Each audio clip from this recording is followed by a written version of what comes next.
সনদের আইনি ভিত্তি এবং জুলাই সনদের আলোকে জাতীয় নির্বাচন, শেখ হাসিনাকে ভারত থেকে ফিরিয়ে বিচারের মুখোমুখি করার জন্য কার্যকরী পদক্ষেপ গ্রহণ, সকল গণহত্যা ও আওয়ামী আমলে সংগঠিত জুলুম, নির্যাতন, দুর্নীতির বিচার দৃশ্যমানকরণ, আওয়ামী আমলে ভারতের সাথে সম্পাদিত গোপন অসম চুক্তি জনসম্মুখে প্রকাশ এবং বাতিলকরণ, জাতীয় পার্টি এবং 14 দলের কার্যক্রম নিষিদ্ধকরণ, উভয় কক্ষে পিআর পদ্ধতিতে নির্বাচন আয়োজন এবং লেভেল প্লেইং ফিল্ড নিশ্চিতকরণ ও ভারতের প্রভাবমুক্ত জাতীয় নির্বাচন আয়োজন।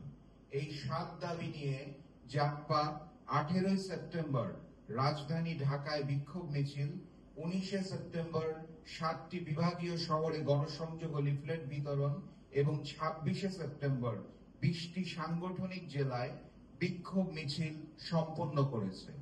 প্রিয় সাংবাদিক বন্ধুগণ, আমরা এই 7 দাবি নিয়ে 3 দিনের কর্মসূচি পালন করে উপলব্ধি করেছি দেশের জনগণ এখন অত্যন্ত সচেতন। তারা আমাদের অধিকাংশ দাবির প্রতি পূর্ণ সমর্থন জানিয়েছেন। বিশেষ করে জুলাই সনদের আইনি ভিত্তি এবং শেখ হাসিনার বিচার দেখার জন্য দেশের মানুষ মুখিয়ে আছে। ভারতের আধিপত্যবাদ এবং আগ্রাসনের বিরুদ্ধে তাদের অবস্থান সম্পূর্ণরূপে স্পষ্ট। বাংলার জনগণ হিন্দুস্তানের দালাল আওয়ামী লীগ এবং জাতীয় পার্টির অপরাজনীতি আর দেখতে চায় না। জনগণের সমর্থন আমাদের উৎসাহ ও অনুপ্রেরণার কারণ হয়েছে। একই সাথে আমেরিকায় সন্ত্রাসী সংগঠন আওয়ামী লীগের হামলা, দেশের মাটিতে তাদের ঝটিকা মিছিল ও ককটেল বিস্ফোরণ আমাদের সচেতন করেছে। আমাদের দেশের পার্বত্য অঞ্চলে ধর্ষণ বিরোধী আন্দোলনের নামে অস্থিরতা সৃষ্টি করার হিন্দুস্তানি আওয়ামী ষড়যন্ত্র আমাদের মনোবলকে আরো দৃঢ় করেছে। হিন্দুস্তানের দালাল আওয়ামী লীগ এবং জাতীয় পার্টিকে পুনর্বাসনের জন্য বাংলাদেশের একটি বৃহৎ রাজনৈতিক দল, যারা ডানের একটু বামে এবং বামের একটু ডানে থাকে বলে উল্লেখ করে, তাদের কার্যক্রম এবং বক্তব্য আমাদের ভীষণভাবে হতাশ করেছে। প্রিয় সাংবাদিক বন্ধুগণ, আমরা আবারও নতুন করে উপলব্ধি করেছি লড়াই ছাড়া মেহনতি জনতার মুক্তি নাই।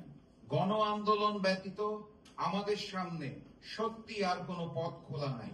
আর তাই পূর্বে ব্যক্ত জাগপার 7টি দাবি সামনে রেখে আমরা অক্টোবর মাসের প্রথম অর্ধের কর্মসূচি ঘোষণা করছি।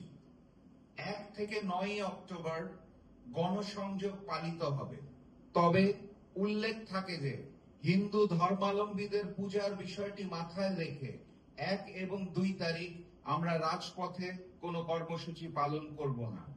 1 থেকে 9 অক্টোবর গণসংযোগের মধ্যে থাকছে 1 অক্টোবর কেন্দ্রীয় সাংগঠনিক সভা, 2 অক্টোবর শ্রমজীবী এবং পেশাজীবীদের সাথে মতবিনিময় সভা, 3 অক্টোবর ঢাকা মহানগর জাগপার মানববন্ধন, 4 এবং 5 অক্টোবর পরপর 2 দিন জাগপার সকল সাংগঠনিক জেলায় লিফলেট বিতরণ, 6 অক্টোবর শহীদ আবরার ফাহাদের শাহাদাত বার্ষিকীতে রুখে দাঁড়াও ভারতীয় আধিপত্যবাদ শীর্ষক আলোচনা সভা, 7 অক্টোবর ফ্যাসিজম বিরোধী যুব সংগঠনদের সাথে যুব জাগপার মতবিনিময় সভা, 8 অক্টোবর ঢাকায় শ্রমিক জাগপার মানববন্ধন, 9 অক্টোবর ফ্যাসিজম বিরোধী ছাত্র সংগঠনদের সাথে জাগপা ছাত্রলীগের গোল টেবিল বৈঠক।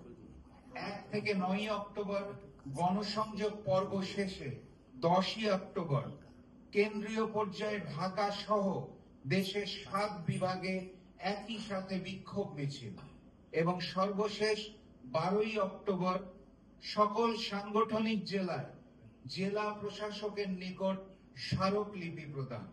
অর্থাৎ এই 12 দিনের কর্মসূচি জাগপার 7 দাবি বাস্তবায়নের লক্ষ্যে পালন করা হবে ইনশাআল্লাহ। জনগণের দাবি আদায়ের লক্ষ্যে কর্মসূচি সমূহ সফল করার জন্য সকলকে ঐক্যবদ্ধ হওয়ার আহ্বান জানাই। বিজয়ের পথে যাত্রা শুরু, জীবন অথবা মৃত্যু। সবাইকে ধন্যবাদ। আসসালামু আলাইকুম।